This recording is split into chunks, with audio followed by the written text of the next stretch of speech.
With a due round of applause, let's welcome on stage Mr. Shashwat Goenka, Vice Chairman, RPSG Group. And our guest needs no introduction. As Cabinet Minister, she institutionalized path-breaking policies on gender equity and women's financial inclusion. As founder, Alliance for Global Good, Gender Equity and Equality, she believes that merely getting women into the formal workforce isn't enough. India needs more women who can create jobs. Let's find out more about her vision from the lady herself. With a thunderous round of applause, please welcome former Union Minister and founder, Alliance for Global Good, Gender Equity and Equality, Mrs. Smriti Irani. Welcome, ma'am. And Mr. Goenka, it's over to you. Thank you. Good evening and welcome to an extremely special session today. I have the extreme honor and privilege to introduce to you a lady who is a personal inspiration. She is someone whom I have always learned from, be it from the character she espouses on television, to her role as cabinet minister, to the changes she is driving in society at large today. She is a self-made woman, a woman with an earnest dedication, and a woman with stellar leadership skills. She is unassuming, but has been extremely successful in everything that she has done. If I can say so, dynamic, vibrant, and path-breakingly brilliant. She is a person who believes in transformation, in reinvention, and yet remains rooted to the ground. Ladies and gentlemen, please join me in welcoming former Union Minister, actor, founder and chairperson of the Alliance for Global Good, Smriti Irani. Thank you. Ma'am, thank you so much for being here today. It really means a lot, and I'm extremely excited to be doing this session with you. Ma'am, you went from being Tulsi to cabinet minister to change maker to reprising Tulsi Virani on national television after 16 years. What does that pivot teach other women here about how non-linear a powerful career is allowed to look? I don't know why we presume that every lesson that is to be learned by people like me is to be learned only by women. When was the last time that you asked a man such a question? I am, in fact, privileged that as a female, I have the capacity to set that example. I'm yet to find a man who would set such an example, who could traverse between two careers mercifully, successfully for close to 2.5 decades, who could, in some of the most treacherous fields of media and politics, come out besmirched, hopefully stay besmirched for as long as I live. But I think, Shashwat, if you ask me about the reprise, I feel I had to lose an election to find myself. There is much that I have done in life which can be credited as an achievement. But I feel this chapter of my life is about finding strength in other people and getting inspired by it. The fact that if you ask me as a female professional today, some call me a battle axe in politics and in media. But if I had to give back something to my gender, it would be to teach every female professionally how to negotiate a contract and to possibly engage with every female possible to tell her that she's enough as she is. So those are the two things I would do possibly as a female, professionally and personally. Because women drive themselves harder than anybody else on planet Earth. They set their own benchmarks, they set their own standards, they compete with themselves every single day, while the rest of the world competes with them. And they rarely find somebody who just tells them that you're enough. Absolutely, no, thank you. And ma'am, you've had a very successful stint, obviously, as one of India's most dynamic ministers. That sounds like a political obituary. And now as the founder and chairperson for the Alliance for Global Good. So, earlier, there was more focus on getting women into the formal workforce. But now the conversation, and as Ajita mentioned just before, It's moved from being a job seeker to a job creator. And you've done this phenomenal initiative with the Spark 100K. Would you be able to shed some light on it? Our attempt is to reach out to women who own businesses across 300 cities in the country. The idea to engage with 1 lakh women-owned businesses who are formally recognized as small businesses was the attempt. And in this journey, one obviously engages with women who have not formalized their enterprise thus far. What is not a shock to me, but has been a part of my journey and experience, is that 70% of small businesses which are run by women today, informally, in the SME segment, 90% of them still lack a very formal engagement with financial institutions. This is irrespective of the success of Mudra Yojana, where 30 crore loans were given out to women. And of these 90% women who are not engaged with formal financial institutions, if you meet them, Shashwat, you will be extremely gobsmacked to see that their ambitions are not limited to their local markets. Every female that I have met wants to be a part of the global or national supply chain. They want to engage on skills, but they obviously reflect on the resources that they have. So under Spark, we have many partners. We have, of course, the Tata Trust, Gates Foundation, but we have people who willingly volunteer as professionals their time. The Institute of Chartered Accountants helps women understand bookkeeping. The Institute of Company Secretaries tells them how to formalize their businesses. We have, of course, the National Stock Exchange, where we went with an ambition to the NSE to say there are women who are in the SME segment who want to become mid-sized companies, who want to have a dream of being one day listed, but they don't know the journey that they need to undertake or the discipline that is required for such a journey. The National Stock Exchange has been kind enough to say, let us work on this project with you, help identify, and my ambition as an Ashish is here, is to at least have 200 such companies across the country in the next 2 to 3 years, who then the NSE can help so that they understand the markets better and one day, God willing, list themselves. That's a huge ambition, but in India, if women decide to do something, anything is possible. Absolutely agree.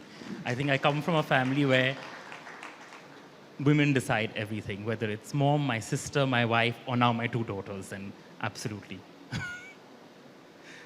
Ma'am, women constitute 48% of India's population, but they contribute only 18% to the GDP, as per the National Family Health Survey.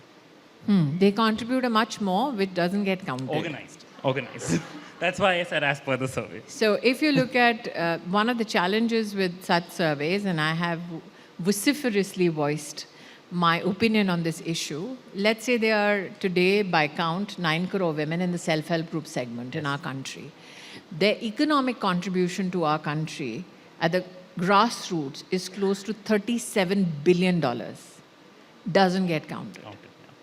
So if you start counting these segments, the number that you've spoken of 18%, is actually a number from the small businesses that women own. If you look at the Udyam portal today, 3 crore such businesses are formally owned by women, 1.5 crore such businesses are informally owned by women, and they employ close to 2.5 crore people. And they are the ones who contribute to 18% formally to the GDP. So that number is a bit skewed. And what is required to bring the informal number formally Is to start into these counting. surveys?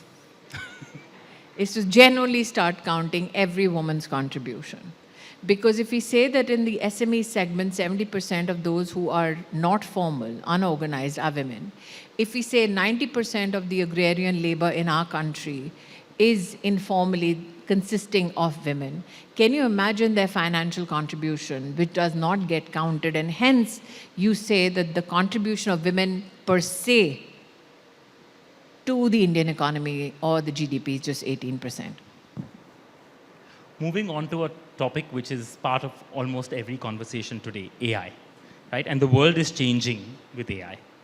How are you preparing, or how should entrepreneurs today prepare for the AI age? And how can AI be used to further entrepreneurship equally between men and So women? one of the greatest challenges with AI is that foundational AI is made by scraping through every crevice of the internet and all the data that was freely publicly available and some that was not. And most of this data does not tell the female story as vividly as it should. There has been a case, I think it was Steve Wozniak maybe, who went to what is now called X and said that he and his wife had the same credit rating. He and his wife had the same kind of books. But the wife's credit limit by the credit card company was lesser than his. And the credit card company, when they were contacted, they said, well, the algorithm threw up that limit for the lady. Which means today, if the algorithm is not informed about the female potential, for instance, the 9 crore women in self-help groups who contribute $37 billion, if they are not counted, that is not an ecosystem that is being scraped through by AI. Another, I had Ms. Suri here on stage from the automotive sector. If you look at AI, which does safety tests, especially in cars, there's a study by the BBC.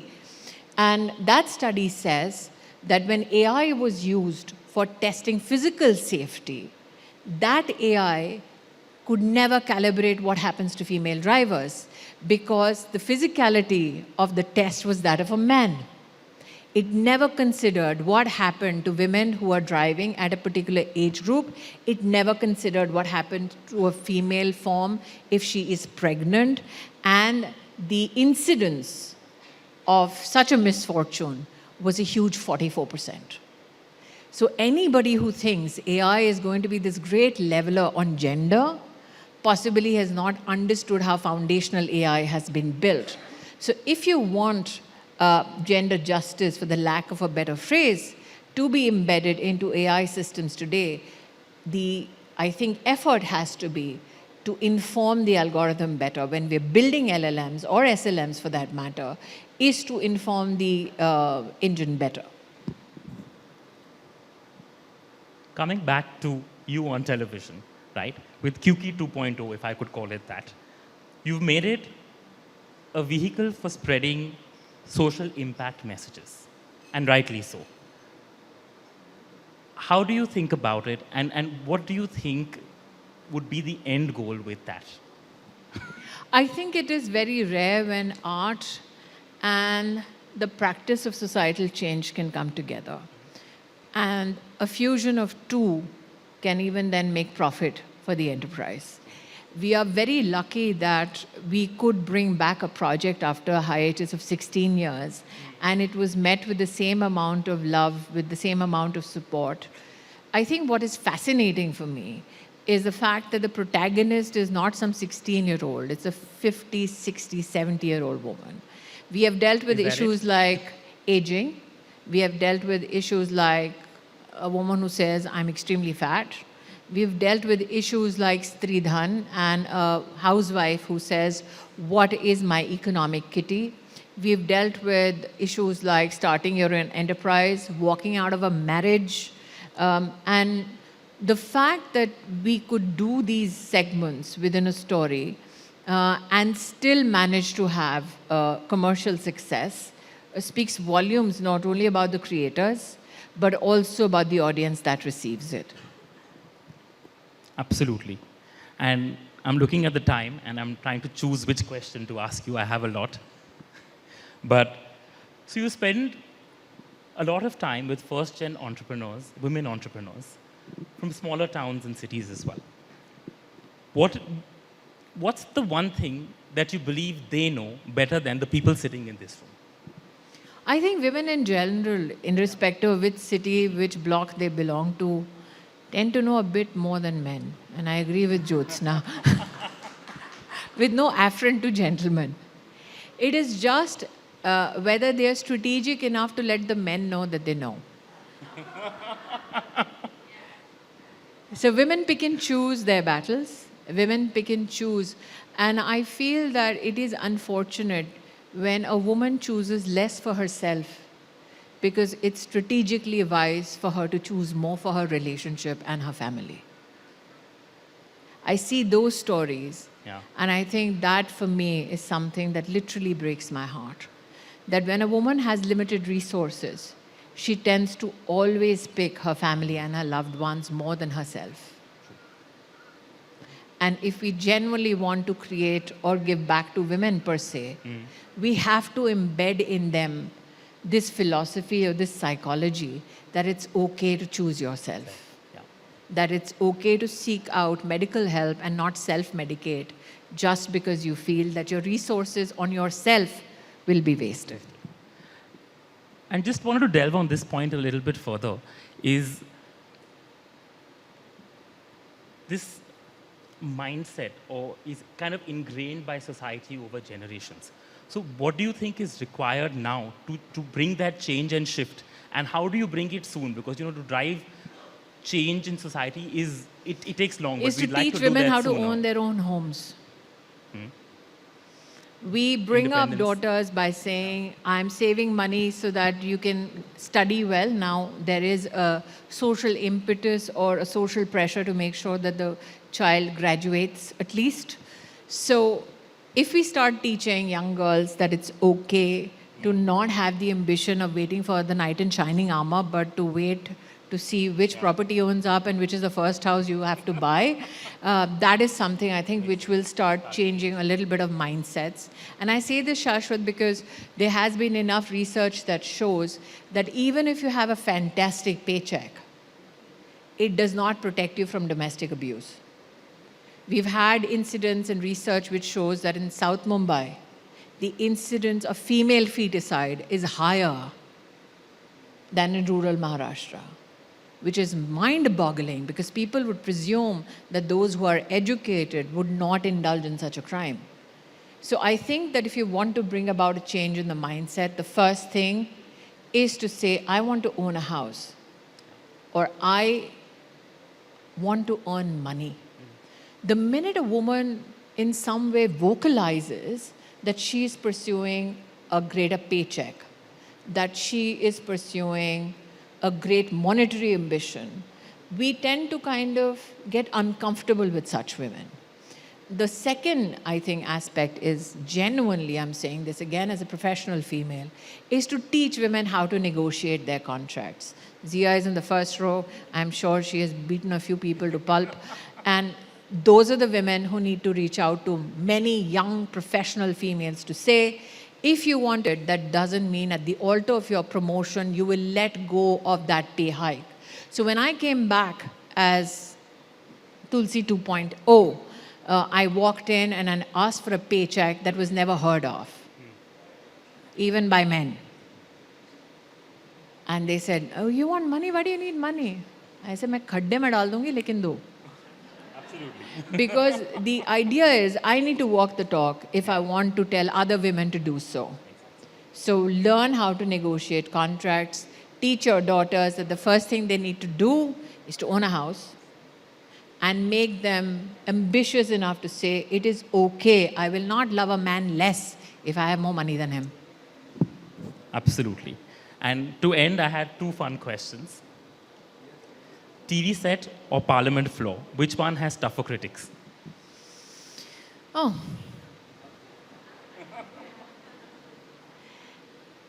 TV is complete fiction. And Parliament is the greatest representation of people's aspiration. What has given me the greatest joy in my life, Shashwat, is that I have had the privilege of building homes for 1 lakh families in just 5 years. To give somebody a home, to give somebody hope, that is the greatest privilege. To be in a country of 1.4 billion people and be one of the few who gets to serve your country is one of life's greatest privileges. To be in service of the people, that outshines any other responsibility or opportunity you'll ever get. And Tulsi. And my last question, Tulsi Irani or Smriti Irani, who gives better advice? I keep telling a few people that I don't know why it is incumbent upon women to always have this question of giving advice. Be it Tulsi or Smriti Irani. I think we all come with different set of capacities. We all deal with different circumstances. If you look at Tulsi, that is a woman with an anger issue because she ends up shooting quite a few people on the show. I have been a bit more disciplined in real life. My face might give away my emotion, especially when I am confronted with, pardon me for saying this stupidity, but I think that you would pick a Smriti Irani any day over a fictional character. Thank you so much, ma'am. It's been an absolute pleasure. Thank you for being so candid, so honest, Thank you. so humble, and so unassuming. Thank you. And Shashwat, may I also extend my gratitude to you. In your introduction to me, of me, you said such splendid things. I've never in my life had a man sit across me and compliment me so much. So thank you. I think you need to spend more time with me, ma'am. Thank you so much, ma'am. Thank you.